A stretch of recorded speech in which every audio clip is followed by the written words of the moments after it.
When people hear the word discipline, they often think of restriction, of limitation, of saying no to things. They associate it with rigidity, a loss of spontaneity, or maybe even punishment. But there's a deeper truth, the one that most people miss. Discipline is not about saying no to life. It's about saying yes to what matters most. And if we truly understand what discipline is, we begin to realize something profound.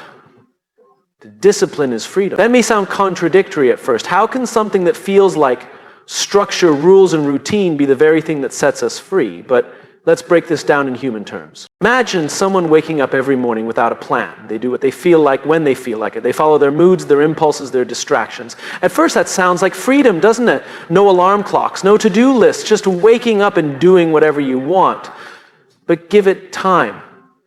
Over the weeks, the days blur together. The things they hoped to achieve start drifting further and further out of reach. Their health suffers, their relationships fray, their purpose feels vague. They begin to feel trapped by their own choices, or more precisely, by the absence of choice.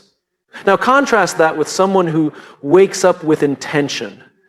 They've built habits around the things that matter to them. Maybe they don't love getting up at 6 a.m. to run, but they do it anyway. Because they've chosen a future where health is non-negotiable. Maybe they don't enjoy turning down every invitation that comes their way, but they do it. Because they're writing a book, launching a business, learning a craft. They're not always comfortable, but they're aligned. And here's the powerful part.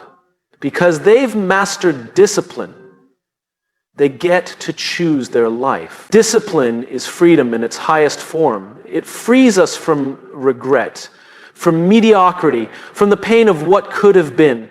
And it gives us the opportunity to live a life that's intentional, not accidental. There's a story I once heard about a violinist who practiced 8 hours a day. A young musician approached him after a performance and said, "I'd give anything to play like you." The violinist paused and replied, "Would you give 8 hours a day for 10 years? Because that's what it takes." See, we admire the product of discipline, but we resist the process. And yet it's the process that leads to mastery, not just of a skill, but of ourselves. Too many people look at discipline as something external, as if it's a rule being imposed upon them. But real discipline doesn't come from the outside, it comes from within. It's not about being told what to do, it's about knowing who you want to be and then living in alignment with that vision, even when it's hard, especially when it's hard. Because the truth is, discipline will demand more from you than motivation ever will. Motivation is emotional, it comes and goes, it's tied to how we feel. Discipline, on the other hand, is grounded in why we do what we do. It's the difference between saying, I feel like working out, and I work out because my future self depends on me. It's the difference between I want to write a book and I write every day because I believe this story can change lives. One is based on feelings, the other is rooted in purpose. We don't rise to the level of our inspiration, we rise to the level of our clarity, of our why. The people who master discipline don't have more willpower than the rest of us. They've just made their why stronger than their excuses. And here's the beautiful thing. Once we stop treating discipline as a burden and start treating it as a gift, it transforms the way we live. We stop feeling like victims of circumstance and start becoming creators of our future. We stop asking, what am I allowed to do today, and start asking, what kind of person am I becoming through my choices? That's where real freedom lies. The freedom to become who you were meant to be, not someday, but today.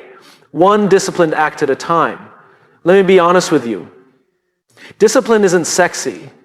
It doesn't get loud applause. No one claps when you choose a quiet night to study over a party. No one celebrates when you skip dessert, turn off Netflix, or show up at the gym after a long day. But these are the moments where your character is forged. These are the invisible victories that shape the visible outcomes. We love to celebrate greatness in others. But we forget that greatness is not an act, it's a habit. Built in silence, refined through repetition, fueled by discipline. I want to challenge you with a question. I don't ask this lightly. Are you willing to do what's hard today so you can live a life of freedom tomorrow? Because that's what discipline is. It's not about being perfect. It's not about controlling every aspect of your day. It's about choosing again and again what matters most, even when it costs you something now, especially then.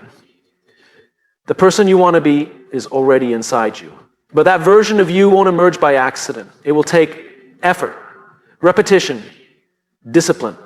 But most importantly, it will take a clear why. When your reason is strong enough, your excuses start to sound weak. So the next time you think of discipline, don't think of it as a cage. Think of it as a key. Not something that locks you in, but something that sets you free. Because in the end, it's not discipline or freedom. It's discipline for freedom. And once you grasp that, everything changes. And there's something important we all need to accept if we're ever going to master discipline. It does not come naturally. We are not born disciplined. It's not a personality trait. It's not genetic. No one wakes up one day magically able to delay gratification, ignore distractions, and keep showing up no matter how they feel.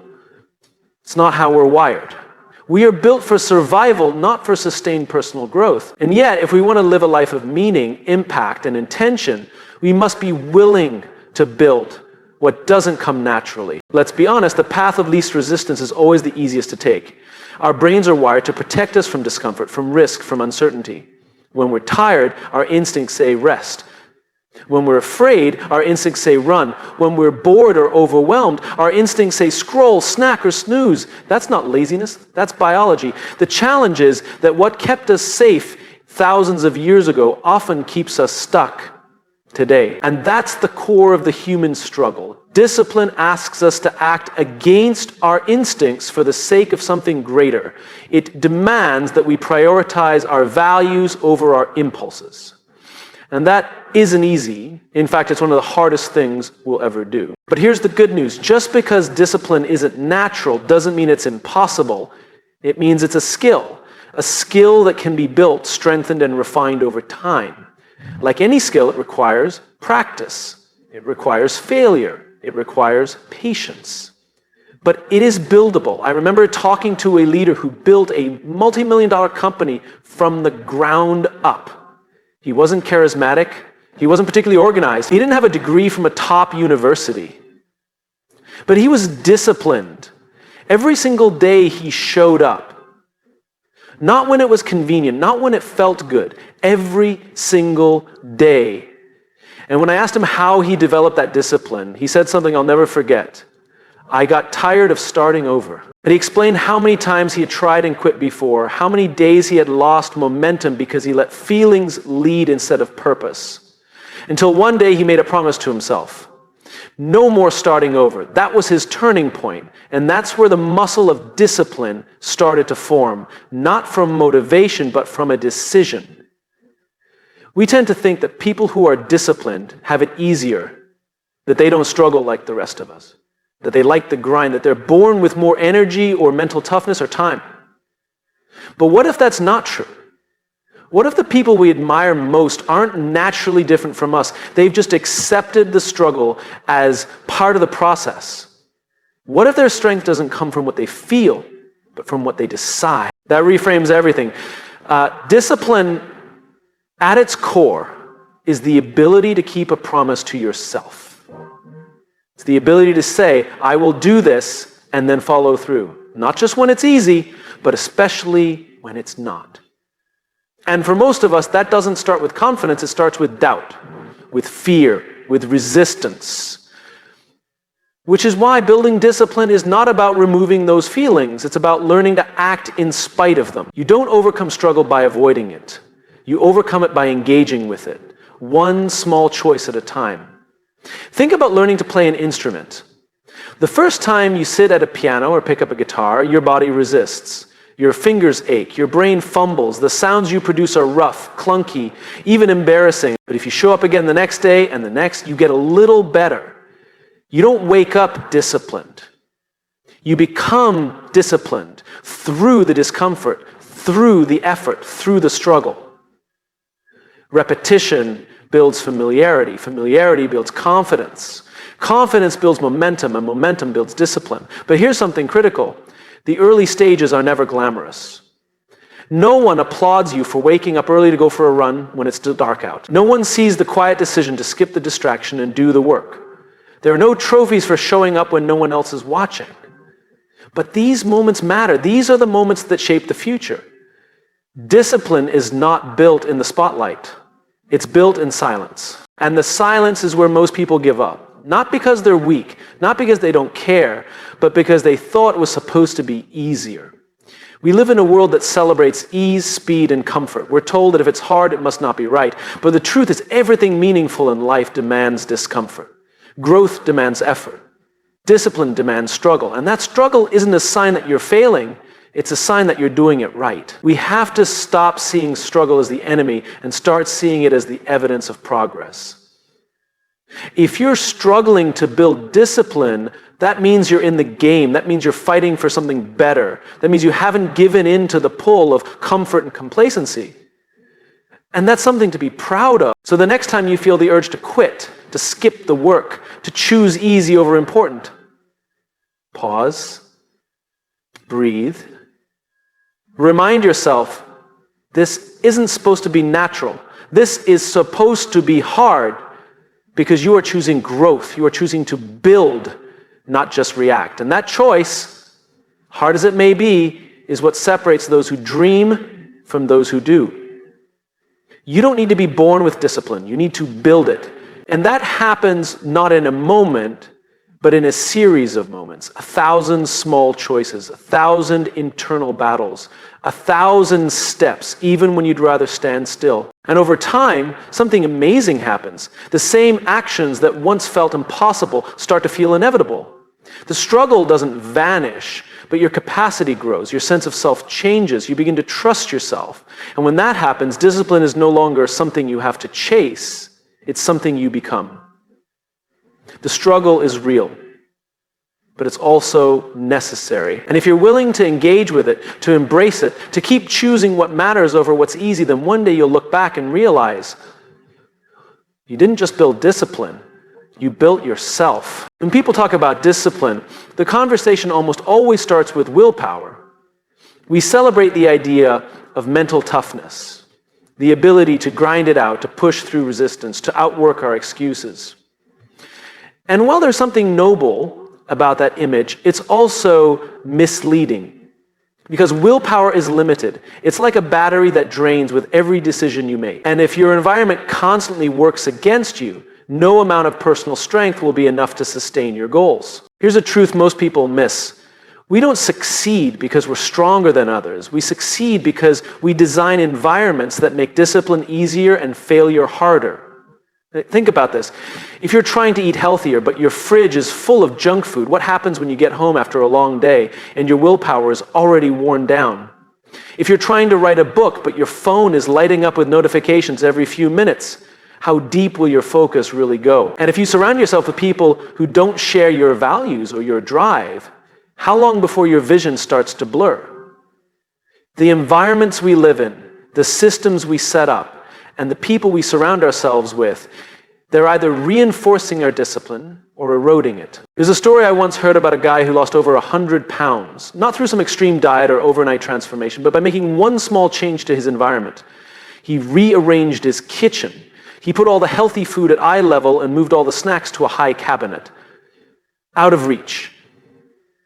That one change reduced his temptation just enough to make better choices consistently. He didn't rely on willpower to resist chips every single day. He just made them harder to access. We overestimate the power of self-control and underestimate the power of structure.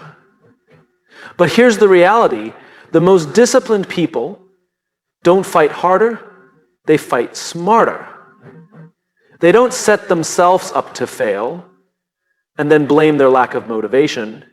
They remove friction, they reduce noise, and they make the right thing easier to do. I once worked with a startup founder who had trouble focusing. Every morning, he would try to get into deep work, and every morning he'd fail.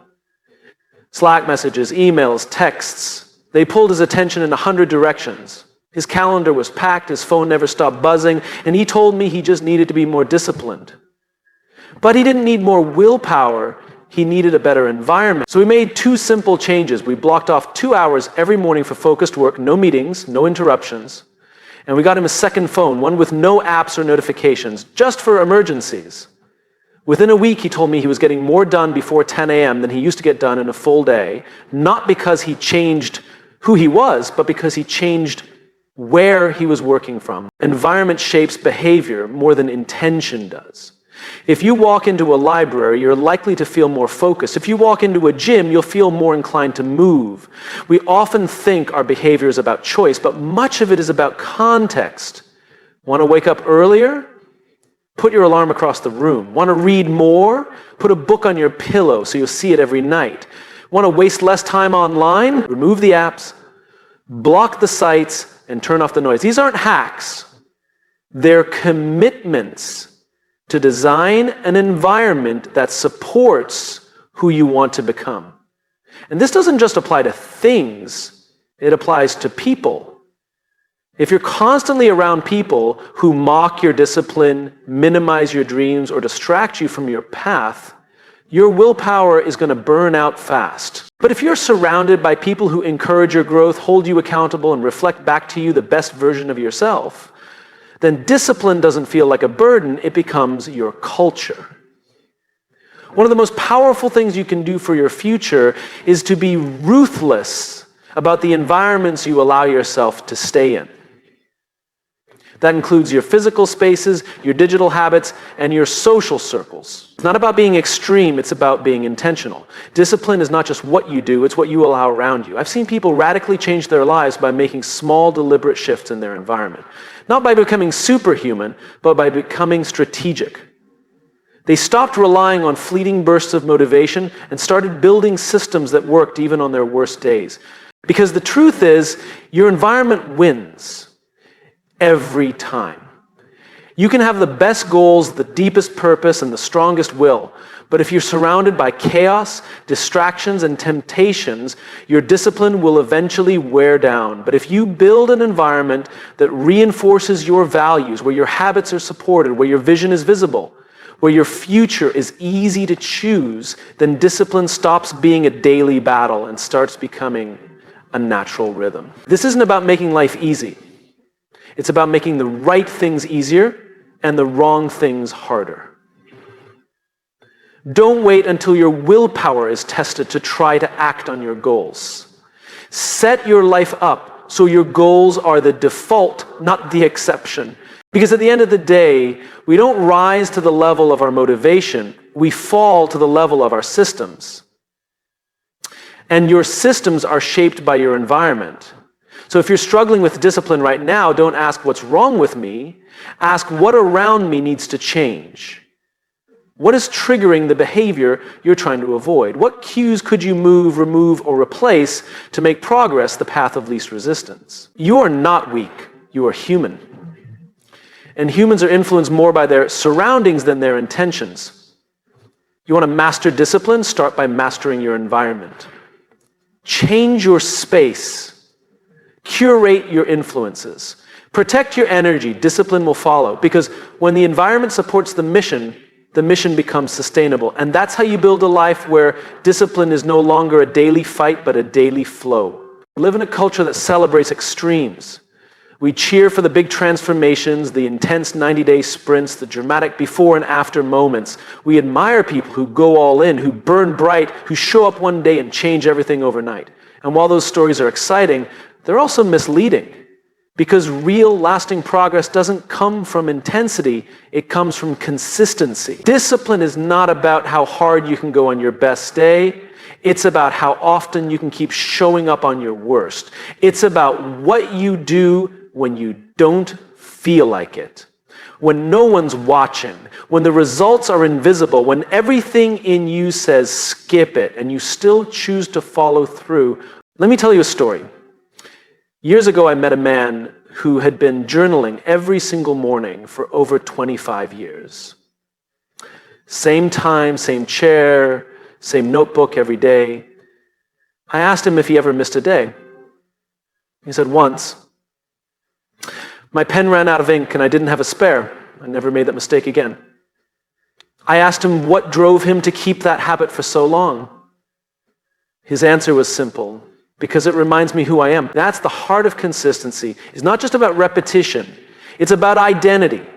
It's about doing something so regularly that it becomes part of who you are, not just what you do. See, intensity changes your environment, but consistency changes you. Anyone can be intense for a moment. Anyone can go to the gym for 6 hours once. Anyone can write 10 pages in a flash of inspiration. Anyone can go all in on a new habit for a week. But it's the person who shows up again and again and again when it's boring, when it's frustrating, when it's slow, who builds something real. Consistency is quiet. It doesn't draw attention. There's nothing glamorous about brushing your teeth every day, or putting $10.00 a week into a savings account, or reading 10 pages of a book every night. But that's where growth happens. In the ordinary, in the seemingly insignificant, in the choices that don't impress anyone, but change everything over time. We underestimate the power of small. We think it has to be big to matter, but a drop of water repeated long enough can wear down stone. And a small habit repeated long enough can transform a life. I once worked with a woman who wanted to rebuild her confidence after a long season of burnout. She kept looking for the big breakthrough moment, the mindset shift, the big leap, but none of those seemed to stick until one day she decided to do something small, just a 5-minute walk every morning. Rain or shine, no excuses. That 5-minute walk turned into a journaling habit. That journaling habit turned into clearer goals. And eventually her entire posture changed, not because she did something dramatic, but because she became someone consistent. That's the secret most people miss. Discipline isn't about force, it's about rhythm. And consistency is the rhythm that reshapes our identity. Now let's be real. Consistency is hard, it's boring, it's slow. You'll do the right thing over and over again and see no results for weeks, maybe months. You'll want to quit. You'll wonder if it's worth it. You'll look at others who seem to be moving faster, doing more, living louder. But remember this, consistency compounds. Every rep you do, every word you write, every healthy choice you make, it's adding up, even when you can't see it yet. The most disciplined people I've met aren't the ones who go the hardest. They're the ones who keep going, day after day, step after step. They've learned to fall in love with the process, and that's what sets them apart. Because motivation fades, passion cools, but habits remain. Think of a tree. It doesn't grow tall because it stretches in one dramatic burst. It grows because it leans toward the light every single day, even if that light is dim, even if the growth is slow, even if no one notices. Over time, its roots deepen, its trunk strengthens, its branches expand, and one day it stands tall, not because of one big moment, but because of 1,000 small ones. We need to stop waiting for the big moment, the big change, the big push, and instead start mastering the small moment, the daily decision, the simple follow-through. Discipline is about building a life you can sustain, not one that burns you out. It's about asking yourself, what can I do today that I can still do tomorrow? It's not about being perfect. It's about being present. It's about showing up, even when you're tired, even when you're discouraged, even when progress feels invisible. And here's the most empowering part. Consistency doesn't require talent. It doesn't require luck. It doesn't even require a good mood. It only requires one thing, the decision to not stop. That decision is everything, because the world doesn't need more intense people who crash and burn. It needs more consistent people who build and last. So if you're building discipline in your life, start small, start simple, choose one thing, one habit, one promise, and keep it. Then do it again tomorrow and the next day and the next. Let it become part of you. Let it shape how you see yourself. Let it rewrite your story. Because the real transformation doesn't happen when you go all in. It happens when you don't opt out. When you stay, when you repeat, when you commit, not to the dramatic, but to the daily. That's where the power of discipline lives. Not in the firework, but in the flame that keeps burning. even when no one's watching, especially then. We grow up with a strange idea about discipline. From a young age, we learn to associate it with restriction, rules, punishment, limits. Be quiet, sit still, follow orders, do as you're told. So it's no wonder that as adults, we resist the idea. We think discipline means saying no to ourselves, to fun, to freedom. We think it's something rigid and confining, something that squeezes the life out of life. But what if we've misunderstood discipline entirely? What if discipline isn't the thing that holds us back, but the thing that sets us free? That idea might sound backward at first, but it's a paradox that holds a deeper truth. Because the people who live with the most freedom, freedom of time, freedom of choice, freedom of mind, are almost always the most disciplined. Let me explain. I once met a musician who was widely respected, not just for her talent, but for the way she played with absolute effortlessness. It looked like freedom. Her fingers moved with ease, her expression was relaxed, and her improvisation felt spontaneous and alive. But when I asked her how she got to that point, she smiled and said, thousands of hours of scales. Hours every day. For years, I practiced the structure so much that I earned the right to improvise. Her freedom on stage wasn't magic. It was the result of extreme discipline off stage. That's the paradox. Discipline creates freedom. We don't like this because we're wired to seek comfort in the short term. Freedom, to many of us, means doing what we want when we want. Sleeping in, skipping the workout, spending impulsively, saying yes to ease. But that kind of freedom is shallow. It feels good in the moment, but it costs us something later. Health, energy, clarity, opportunity. Eventually, that momentary freedom becomes a kind of trap. And that's where discipline comes in, not as a punishment, but as an investment in a better future. Discipline is choosing to do what's hard now so life can be easier later. It's creating order so chaos doesn't take over. It's putting in the effort up front to avoid regret down the road. When we discipline our time, we earn time back. When we discipline our spending, we earn financial peace. When we discipline our habits, we earn the freedom to live life on our terms instead of reacting to every pressure and impulse. I once worked with a leader who was constantly overwhelmed. His schedule was chaotic, his stress was high, and his health was deteriorating. He told me he needed more freedom, more breathing room, more balance, more space to think. But when we looked closer, the issue wasn't his calendar. It was his lack of boundaries. He said yes to everything. He skipped rest in the name of productivity. He had no system for his energy, no rhythm for renewal. So we started small. We set one hard stop on his workday. No emails after 7 p.m. We blocked time for exercise, not just to stay fit, but to reset mentally. We built a system where his week had structure. And within a month, he felt more free than he had in years. Not because he worked less, but because he worked with intent. Discipline gave him back control, and control is the soil where real freedom grows. This applies to every area of life. Think about a writer with a disciplined routine. They don't have to wait for inspiration, they create on demand.